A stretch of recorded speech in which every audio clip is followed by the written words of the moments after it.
I was sued by my parents for money in court, and the moment it became clear that they couldn't get it, my stepbrother became violent. I've been through many painful experiences, and though it's difficult to look back on them, I want to take this opportunity to share my story in hopes of lightening the burden on my heart, even if just a little. At 28, this is the first time I'm opening up publicly about myself. I hope this story can offer support to anyone feeling isolated. Since I was a child, I always felt lonely within my family.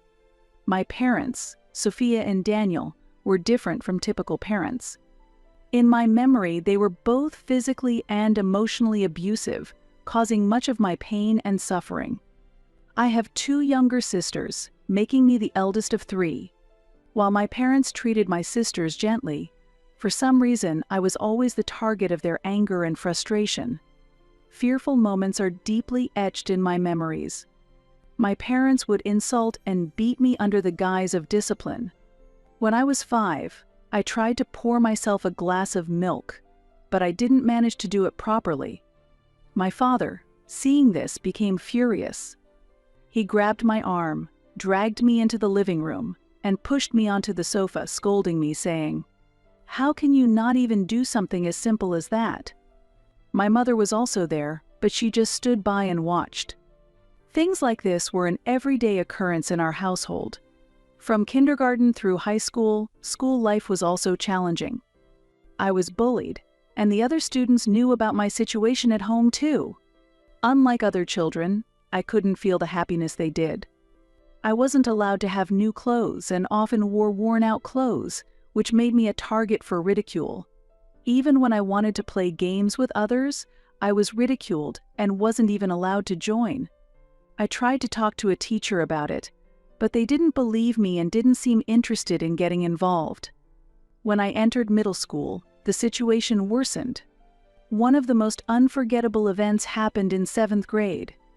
A group of girls ambushed me in the bathroom, mocking my appearance, shoving me to the ground, pulling my hair, and hurling insults at me. When I tried to escape, one of them grabbed my backpack and threw all my books and belongings into the toilet. They laughed as they humiliated me, and all I could do was stand there, tears streaming down my face. I couldn't confide in anyone about what happened.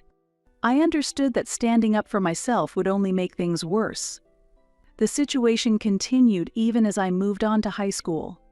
The bullying became even more cunning and cruel, subjecting me not only to physical harassment, but also driving me to emotional despair. My classmates targeted me, spreading malicious rumors about me on social media, with messages that seemed to suggest I should disappear. One day, I found a note in my locker. "No one would be sad if you died." The words of that note have stayed with me to this day. I couldn't get those words out of my head and carried that note with me for weeks. I was completely isolated, with no one to turn to for support.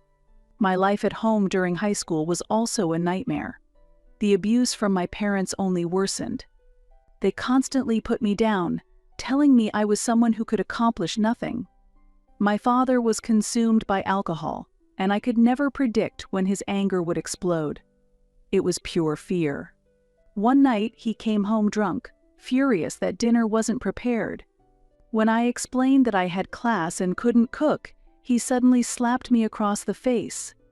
The impact made everything go white for a moment. As always, my mother didn't intervene. Instead, she scolded me, saying it was my fault for making him angry. Somehow, I managed to get into college, thinking that I could finally cut ties with my past and start a new life. But the scars in my heart ran deep. I lacked confidence in myself and didn't know how to navigate a normal environment. It was as if I were a shell of a person. From the very first day, college life presented numerous challenges. I found it difficult to make friends or trust others, and by the second year, I was constantly anxious about what the next ordeal would be. My roommate was a person named Jessica. At first, she seemed nice, but soon she revealed her true colors, criticizing my appearance and lifestyle. Knowing that I had early morning classes, she would invite her friends over and throw loud parties that lasted late into the night. When I pointed it out, she just looked at me, laughed, and said, "You should really relax more." One day, when I returned to the dorm, I found the room locked. I had no choice but to sleep in the common living room. However, the next day, she acted as if nothing had happened. There were some positive aspects of college, and a few professors showed concern for me. One of them, Professor Adams, sensed that I was struggling and offered to give me private tutoring sessions. He was incredibly kind and patient, and for the first time I felt I could rely on someone. Thanks to his support, I was able to graduate without failing any courses. However, the wounds from my childhood and adolescence were deeply ingrained. After graduating, I moved to a new town to start a new life. I began working in marketing and tried to move forward, but the traumas of the past continued to haunt me. Building relationships was difficult, and I often found myself in troubling situations. My self-esteem plummeted, and I struggled with depression and anxiety. I eventually met a therapist who supported me, and I began treatment. Thus began the long journey of healing, gradually easing the pain in my heart.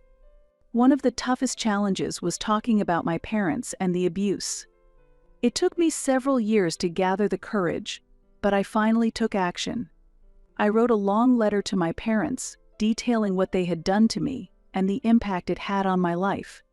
As expected, there was no apology from them. Instead, my mother responded by returning the letter, saying that I was being excessive and ungrateful. My father, on the other hand, showed no reaction, but writing the letter lifted a bit of the weight off my heart. It was a way for me to release a part of my trauma. I am still working hard to heal myself. There are good days and bad days. One of the best decisions I made was to cut off contact with my parents. I was also able to build a small network of people who understand my past and trust me. I can trust people again and feel that I am worth seeking happiness. The road is still long, but I'm moving forward one step at a time. When I first met Dr. Smith, my therapist, I was in a very unstable state. I remember the first session as clearly as if it were yesterday.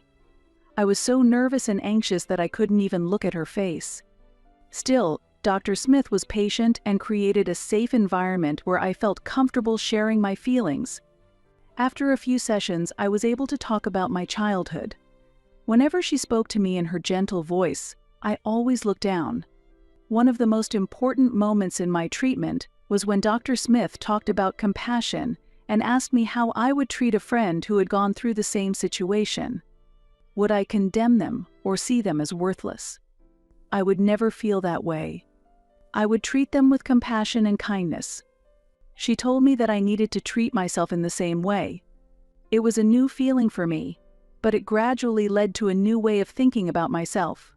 We used various techniques to address past trauma, including eye movement desensitization and reprocessing, EMDR. EMDR was a challenging process for me. It required me to recall my most painful memories. But at the same time, I felt it was incredibly effective. Through therapy, I began to feel lighter and more positive. I was considering building a career in marketing. After graduating from college, I joined a marketing company. While I wanted to demonstrate my abilities, my lack of confidence held me back. The first few months at the company were memorable. I was pouring all my efforts into a campaign proposal for a new client. I was excited to present my ideas in the meeting, but my manager, Mr. Thompson, repeatedly interrupted me, questioning my ideas and causing me to lose confidence. I left the meeting in shock, reflecting on what I might be lacking. Dr. Smith helped me analyze the incident. She taught me that Mr. Thompson's behavior said more about him than it did about me. He was known for being critical and harsh, often using his position to undermine others. With her guidance, I was able to clearly present my ideas the next time, supporting my proposal with solid data and standing by my position even in the face of opposition. It was incredibly difficult, but that experience helped me build confidence. Furthermore, I was entrusted with larger projects and I was growing significantly. I understood that facing challenges head-on was essential for overcoming them, so I took on difficult tasks. Then came a campaign to revamp a major client's brand, the largest project I had ever been involved in. This assignment involved significant risks, and along with motivation, I also felt a sense of anxiety. I spent countless hours conducting research, brainstorming ideas, and examining them from various angles, revising them over and over. On the day of the presentation to the client, I felt a level of nervousness I had never experienced before. Surprisingly, however, the presentation went smoothly, and the client highly praised my proposal. Moreover, even Mr. Thompson, who had previously been critical, acknowledged my achievement. This was my greatest success and a pivotal moment in my career. I began to feel confident in myself and my abilities. Outside of work, I realized I could accomplish more than I had thought possible. I was also steadily growing in my personal life. Dr. Smith encouraged me to actively explore hobbies and art. I started drawing again, an activity I had enjoyed as a child, and found joy in it. When I joined a local art class, I experienced an incredible sense of healing. It was a way to express myself beyond words and to transform my emotions into something beautiful. Furthermore, I started building a support network. I joined an online community that supports victims of abuse, and connecting with others who had similar experiences provided me with emotional support. We shared our experiences, supported one another, and celebrated each other's successes. Even these small connections were invaluable to my healing process. At work, new challenges awaited, providing opportunities to test my abilities. A new colleague named Lisa joined us. Mr. Thompson held her in high regards. She seemed intelligent, confident, and capable of anything. I feared her presence and felt uneasy about my own significance fading away. It was as though I had returned to my old fear of inadequacy and lack of self-confidence. Dr. Smith helped me work through and overcome these feelings. She taught me that Lisa's success didn't diminish my own value and explained that by cooperating and supporting each other, we could achieve better results for everyone. I took the initiative to offer my support for Lisa's project. To my surprise, she gladly accepted my offer and actively incorporated my suggestions. Together, we achieved great results, and I learned a lot from her. It was an experience that taught me the value of teamwork and the importance of mutual encouragement. As my career progressed, I was given leadership responsibilities and received a promotion. I became a project manager and was entrusted with overseeing a team. This was a significant advancement for me, and I strove to support and encourage my team as a leader. I held regular meetings, ensuring everyone had a chance to share their ideas and opinions freely. I prioritized recognizing and celebrating the team's achievements, even the small ones. Watching the team grow and succeed was an incredibly fulfilling experience. One particularly memorable project was a nationwide advertising campaign for a new product launch. It was a large-scale project with high expectations and a tight deadline. Though I anticipated challenges, I was excited for the opportunity to showcase my abilities. I assembled a talented team and worked closely with them to create a creative and impactful campaign. We worked late into the night each day, and there were moments of anxiety, but we remained united and completed the project together. As a result, the campaign was a tremendous success. The product launch exceeded expectations, and the client was thrilled. The campaign received industry attention and even won an award, marking one of the proudest moments of my career. It was a moment when all the years of hard work and perseverance paid off. Through this experience, I reaffirmed the importance of believing in myself and my own abilities. Dr. Smith always provided support and guidance, teaching me that recovery isn't a straight path, and that setbacks are also part of growth. At times, it felt like starting over, but she reminded me of my achievements and helped me keep moving forward. Among the programs we did, one stood out and resonated deeply with me. It was a therapy exercise in which I wrote a letter to my younger self. Dr. Smith suggested that I write down everything I wished that young girl, who endured so much, had known back then. It was an emotionally stirring experience for me, but it became a way to free my heart. I told my past self that she had a strong and resilient spirit and was deserving of love and happiness.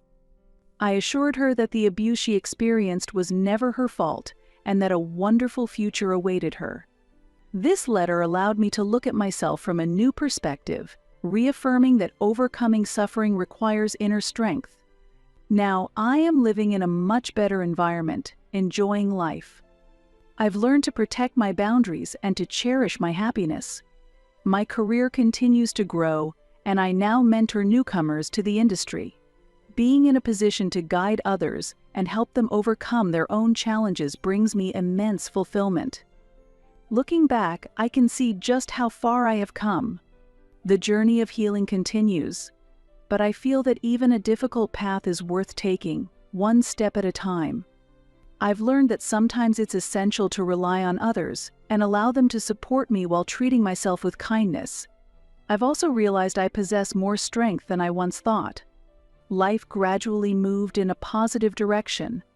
My career was going well. I maintained healthy boundaries with harmful people, and I continued therapy. Just when I felt I had finally overcome the past, a letter arrived, shattering that sense of hope. To my shock, I was being sued by my parents. The reason for the lawsuit was absurd. They claimed I should repay the costs of raising me. Furthermore, they said that once the trial was over, they planned to request financial support from me to help raise my adopted stepbrother, Jacob, making me feel as though all the independence and growth I had achieved was being denied. I resolved to stand up against this. The court date was set for Monday morning, and although I felt anxious, I entered the courtroom with a strong sense of self-belief. I sat on the opposite side from my parents. Next to me was my lawyer, Mr. Grant, while Jacob, my unfamiliar stepbrother, sat confidently by my parents' side. Although Mr. Grant assured me that our position was strong, my anxiety didn't fade. The first day of the trial was grueling. My parents' lawyer, Mr. Edwards, confidently laid out their case, arguing that my parents had shouldered substantial financial burdens for my sake and that it was necessary to compensate them. He described my parents as loving and devoted. When it was our turn, Mr. Grant calmly dismantled their claims, presenting some evidence of the abuse I had suffered. He strongly asserted, using my therapy records and testimonies from witnesses of their behavior, that I had no obligation to support my stepbrother. That week was intense, with the courtroom turning into a battleground, each day presenting new challenges and waves of emotion.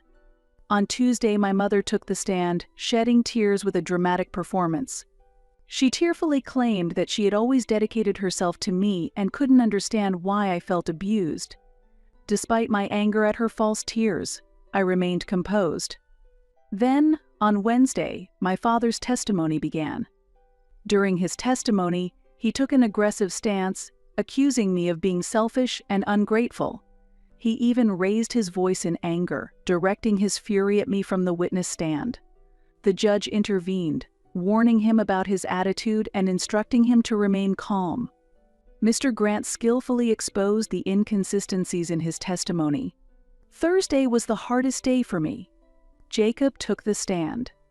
He was a teenager, probably 16 or 17 years old. When he looked at me, his eyes were filled with hatred. He claimed that the lack of support from my side had deprived him of proper education and opportunities. It was clear that my parents had instilled a sense of malice toward me in him, and it was painful to see someone so young harboring such intense anger. By Friday, I was utterly exhausted, but I took the stand with a sense of determination. The composed and supportive Mr. Grant guided me through my testimony, helping me speak about the abuse I had endured and the many years I had been manipulated. I explained the trauma from my past and the steps I had taken to overcome it. At that moment, I noticed the jury. They were listening intently, and some of them were visibly moved by my story. The weekend passed quickly with preparations and tension leading up to the final day of the trial.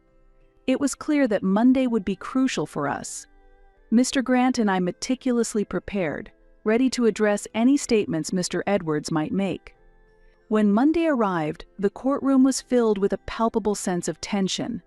Mr. Edwards gave his closing argument, strongly asserting that my parents were the victims.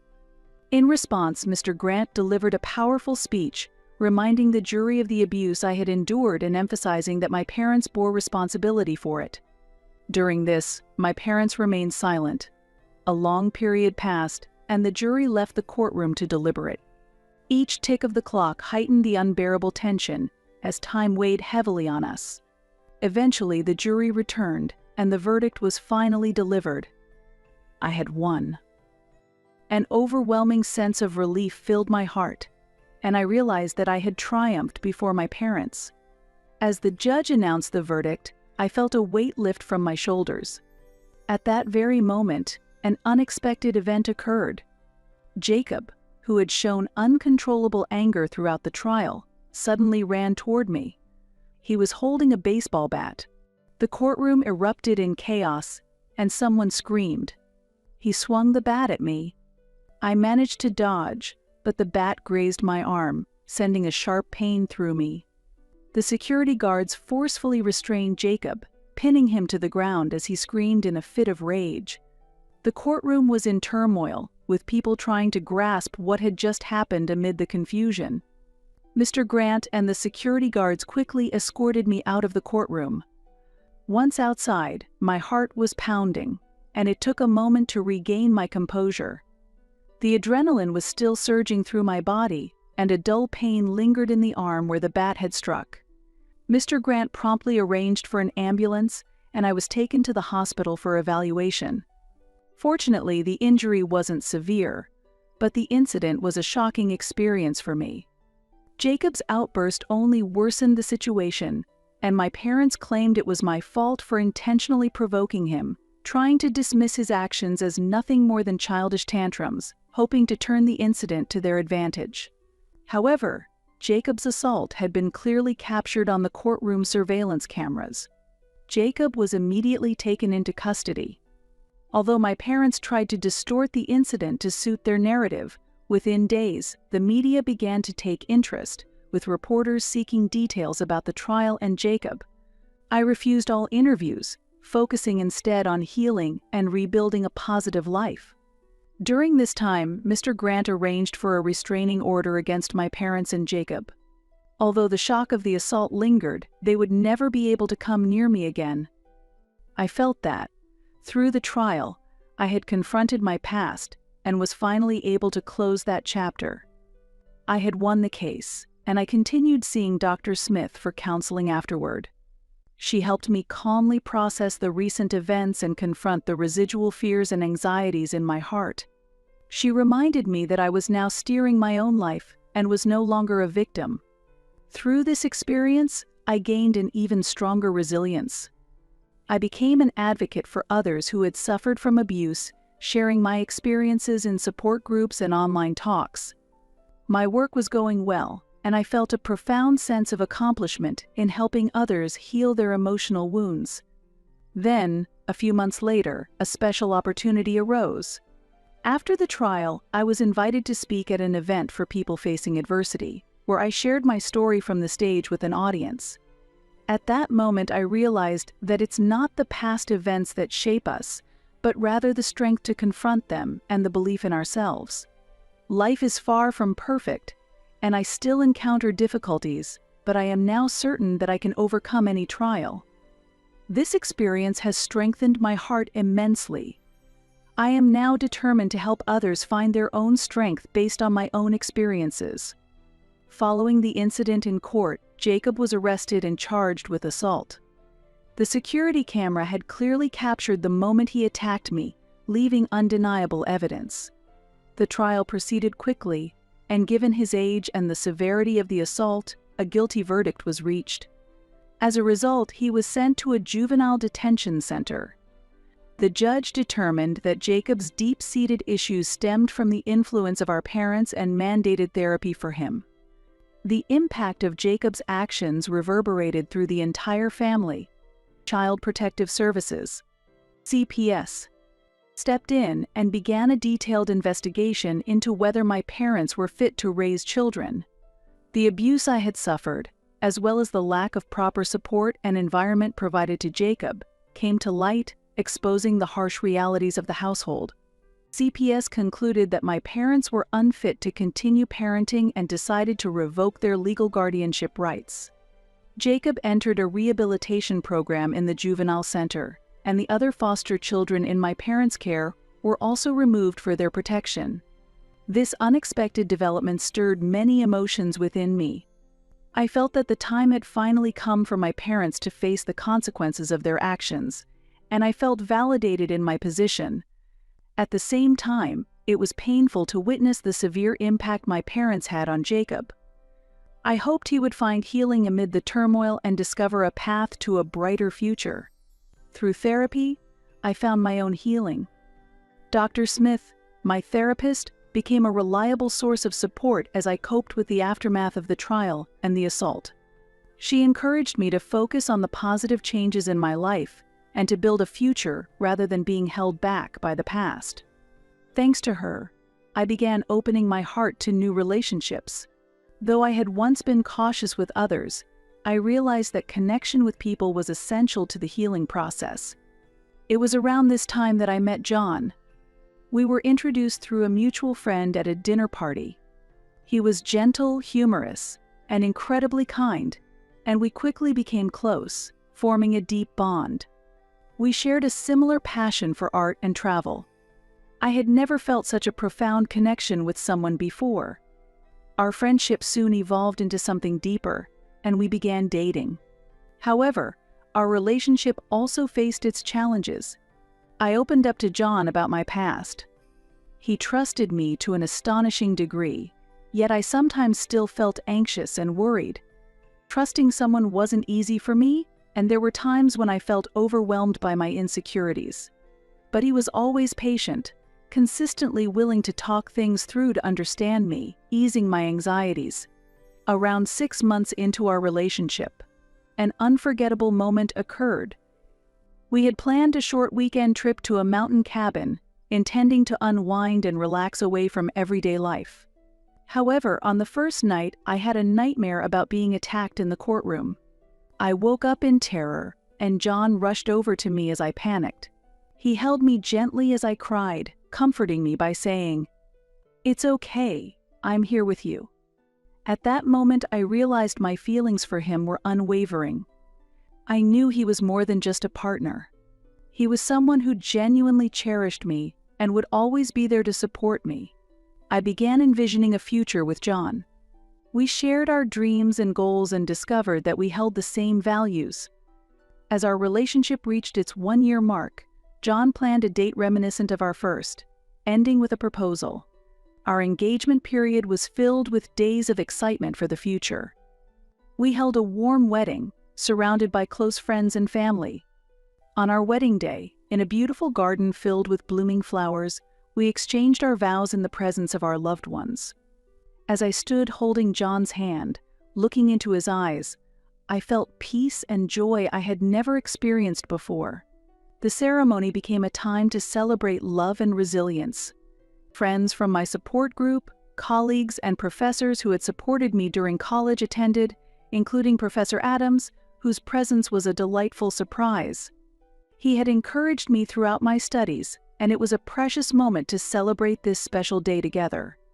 It was a symbol of the new family I was building, based on choice and mutual respect. One of the most memorable moments of the ceremony was Lisa's heartfelt speech at the reception.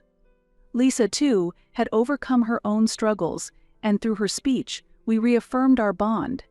She spoke proudly of my growth, my newfound happiness, and the strong path I was now walking.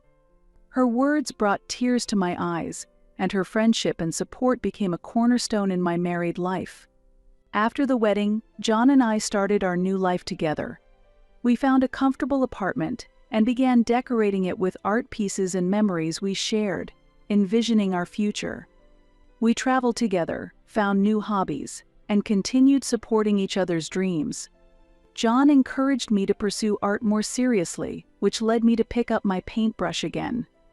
I even held a small solo exhibition locally. It was a significant step for me. Work was going well too, and I was promoted to a senior position. As a new project manager, my responsibilities increased, but I was eager to take on new challenges.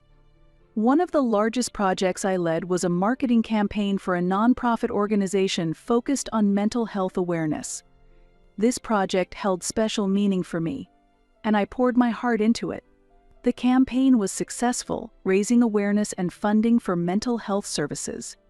It was incredibly fulfilling to know that my work had a positive impact on the world. As time passed, John and I began discussing expanding our family and made the decision to adopt a child. We both wanted to restore the love and support that each of us had once lost. The adoption process was long and sometimes frustrating, but it was worth every moment. We were finally united with a lovely little girl named Mia.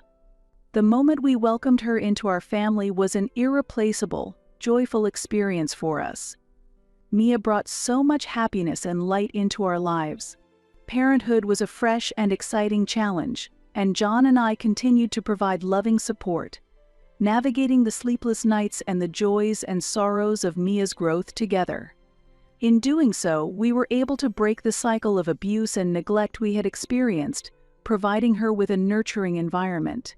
Her smiles and curiosity constantly remind me of the new life I've built from my past experiences.